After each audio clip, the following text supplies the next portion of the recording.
Hi everyone, welcome back to Get Bookish. Today I, Bex, have a book haul for you. 9 books. And the difference with this book haul is that a lot of these are coffee table books, which it's not something I would normally haul. I don't think it's something people in general on BookTube usually haul. And it was part of a big sale that Princeton University Press was doing back in the fall. So yes, it'll be a random assortment of books, but it should be a good time because who doesn't love hearing about new books? The first book that I have to share is the only one from this pile that is not from the Princeton University Press sale, and it is Josefina's story collection. This is from American Girl, and this collection is written by Valerie Tripp, and the illustrations are done by Jean-Paul Tibbles.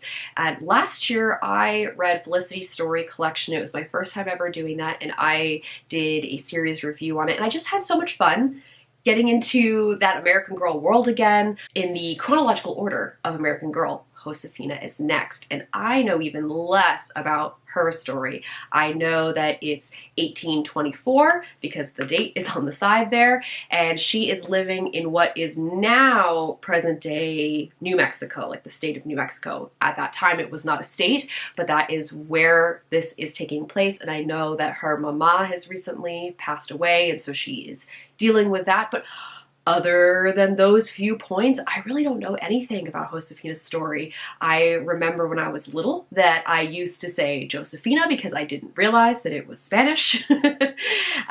Growing up where I did in Vermont, there wasn't a lot of Spanish speaking happening around me. So yeah, Josefina, and I am looking forward to diving into her story and doing basically exactly what I did with Felicity's story, just getting into the outfits and just going down all of these rabbit holes on YouTube related to Josefina and her story. So I'm very happy to have this.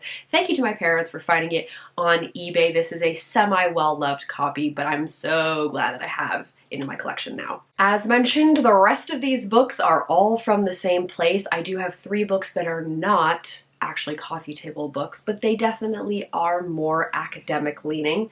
The first one is A World Divided, The Global Struggle for Human Rights in the Age of Nation States, and this is by Eric D. Weitz.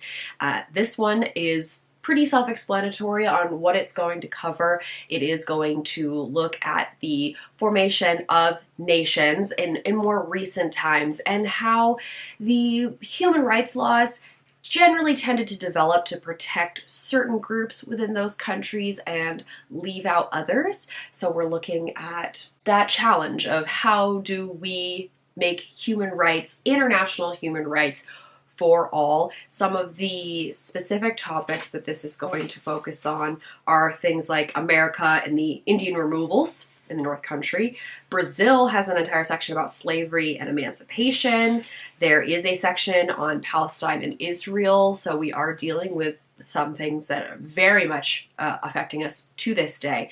But just one of those topics that I am very interested in, even if it's not a very nice topic to read about sometimes. It can really kind of make you feel not so great, make you a little upset. But when the books are 70% off, it's hard to resist. I spent hours going through all of the books that were on sale and narrowing it down to a reasonable amount of books because there was so many to choose from. Would highly recommend checking out the sale next time it happens. I think they usually do it in the fall every year. This is my first year actually diving into it. Well worth taking a look if you're a book lover and you like nonfiction. The second book that I got from the sale is much smaller. It is Cowardice, A Brief History by Chris Walsh. And this one came a bit dirty on the cover and I tried to clean it and now it's just got this weird shininess going on. But anyway, it was like $6. I can suck it up, I can deal with it. This one looks at the idea of cowardice, the action of cowardice, and it comes at it from not only a historical lens looking at specific instances in military history mostly, but also looking at it in films and other media, which I think will be kind of a cool angle to come at it from. This is one of those things that I never thought I would ever read a book about, but as soon as I found out there was a book about it, I was intrigued. The final non-coffee table book is this behemoth, and it is called Keep the Damned Women Out, The Struggle for Coeducation by Nancy Weiss Malkiel. Apologies if I mispronounced that name. Yeah, did not realize this was quite this big when I ordered it, but it is on a topic that I'm interested in. It talks about universities going co-ed and that movement of accepting women, because of course it did not go as smoothly as you might think. This quote on the cover is actually from an alumnus of one university who wrote a letter saying, "Keep the damned women out," as in, don't let these women into this university that I graduated from. It's gonna make me very mad, but this is focusing mostly the US and the UK. I did, when I was flipping through it, see a mention of a university in Canada, so hopefully I'll get a little bit of that too. This is broken down into a few different parts. So the first part does focus on the actual Ivy League, so Harvard, Yale, Princeton, there's a Dartmouth area as well, Cambridge, Oxford, etc. So lots to take in here. I will not get to this anytime soon, I will admit that now, because it is so large, but definitely a topic that I'm interested in. And now onto the coffee table books. The first is one that I love the cover of. This is Green, The History of a Color by Michel Pastoureau. He has multiple of these coffee table books focusing on different colors, and it just talks about this color through the years. It's the not only just the color itself, but also sort of the social like connotations of the color. Like when we think of green these days, you know, yeah, we might think of trees and nature, but we also might think of money, depending on where you're from. So that kind of thing. And obviously in media as well, because this is such a striking photo. This is one of the ones where I was debating between the different, they had a couple of these books in the sale, and I decided to go with green. One, because it is my favorite color, and two, because I just love this photo on the front. So this is not super involved in terms of the amount of text or anything, so it probably wouldn't actually take me that long to read as far as coffee table books go, but just, yeah, some like beautiful stuff on the inside. So hopefully I really enjoy this, because if I do, then I can get some of the other books and then they can all sit on my bookshelf with the colors, and that'll look cool. The next two books are related but not related. Related in the sense that they kind of cover similar topics, but they are not referencing each other in any way. So the first one is this amazing naked hardback called Mid-Century Modernism and the American Body, Race, Gender, and the Politics of Power in Design. So yes, quite a mouthful. Also, these are all more academic leaning, so certainly putting myself potentially into a challenging read, but I love the look of this, like the back. Oh, I love the mid-century modernism look. I really enjoy that. I love looking at houses that are decorated like that, and I thought this was such an interesting angle. So to really say what this book actually covers, it looks at how race and gender shaped the presentation of marketing of this modernist decor at the time it was modernist, in America. So things like magazine advertisements, furniture, art, and more. So of course inside, like that is the inside end pages there, which I love. And there was definitely some ads that I saw in here where they had the same ad, but it was with a white family and then with a black family, which from a marketing perspective is interesting as well. Yes, here's some of the advertisement examples.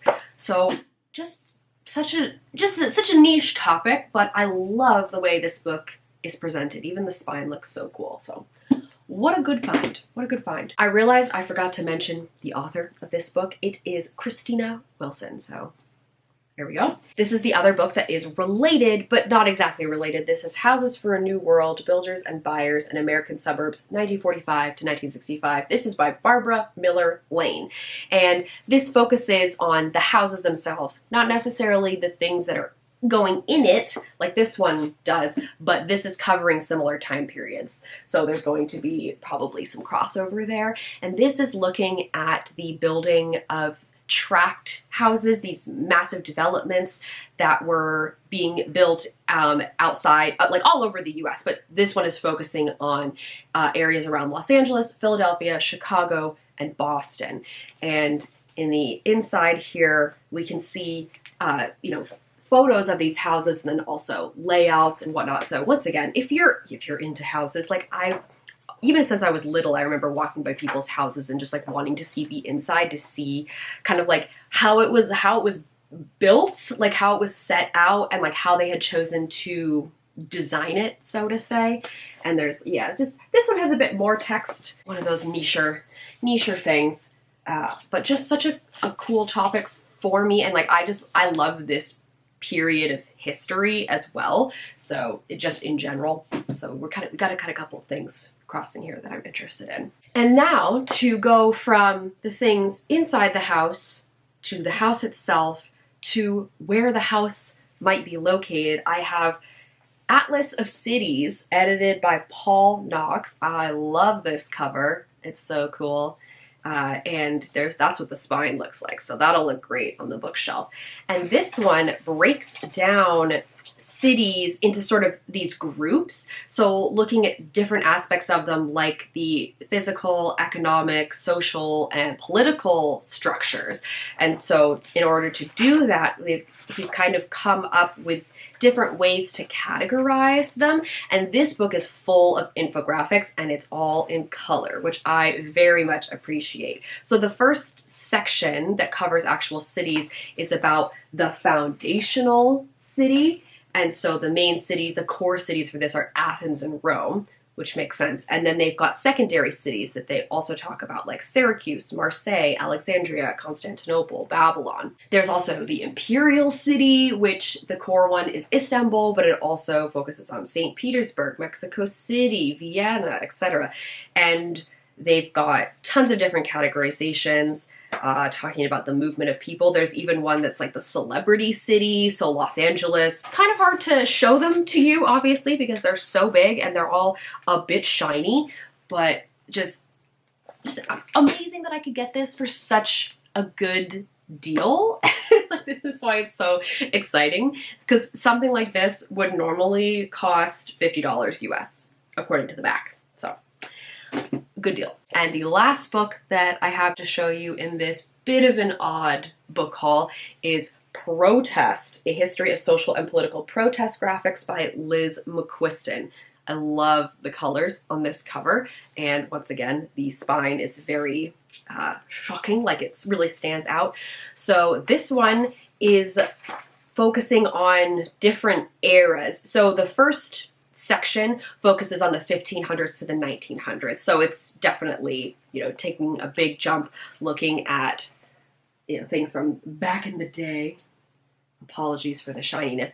But then the rest of the chapters are really locking into the 1900s, so 20th century, and then there's a little bit into the 21st century, which is like, that is the era that I am most interested in general, in world history. So we've got things like the war and the bomb, we've got the AIDS crisis, we've got the different waves of feminism, things like that. And then more recently, because this book was published in 2019, so it does have stuff in here that covers like the police violence and brutality that was particularly happening in the United States. And this doesn't just cover the US, like there is stuff, this is talking about some riots in Paris, which is, I appreciate that it's not just US folks. We got Cuban revolutionary poster art in here. Visually very, very interesting to look at. Oh, we've got the Spanish Civil War in here as well. And then, as I mentioned, we've got more. Oh, that one has a big swear word on it. Maybe we won't throw that up on the screen. But yeah, eco disasters and eco crimes for kind of the more modern section. So yeah, here's a smattering of things that are in the back here that kind of give you an idea of what you're going to find. I'll definitely learn some stuff from this about particular political periods, especially if it's focusing on something outside of the United States, since I just studied US history a fair amount growing up. So it'll be good to learn a little bit more about elsewhere in the world. So yes, I do feel like this was a little chaotic as far as book hauls go, but shout out to Princeton University Press and their sales that they have. This sounds like I'm sponsored or something. I'm not. I can thank my friend Laura for originally telling me that this sale is a thing that exists, and the two of us both did the deep dive to find a bunch of books that we were interested in. And it was just funny because she is very much into like science and nature and animals and things like that. And then I was going more like social, political side of things. So it was fun to open up our books together and go through them and share them. So I definitely did still want to share them all with you, even if they aren't the more traditional fiction and nonfiction books that you would see in a haul. If you have any thoughts or comments on any of the books that I shared today, please let me know in the comments down below. Thank you all very much for watching, and I'll see you later.